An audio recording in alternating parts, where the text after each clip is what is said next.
Welcome to Samba Samba. Enjoy the video. You begin by protecting your data.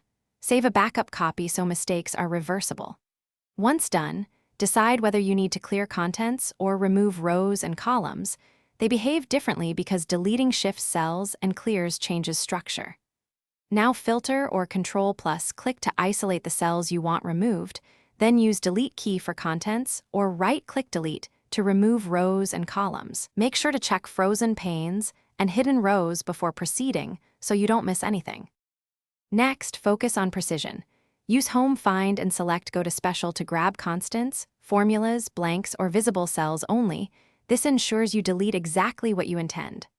Once selected, decide. Clear contents retains structure, delete shift cells.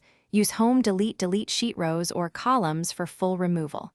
If you also need to remove formatting or comments, use Home, Clear options. Make sure to check named ranges and table boundaries so you don't break dependent references.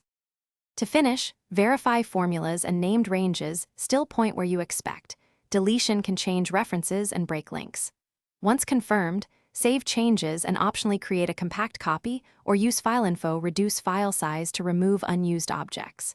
If something goes wrong, use Undo immediately or restore the backup file you made at the start. Alternatively, open version history to revert.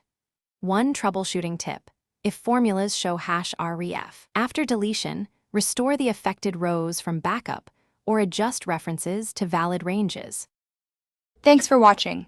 Consider subscribing if we helped you.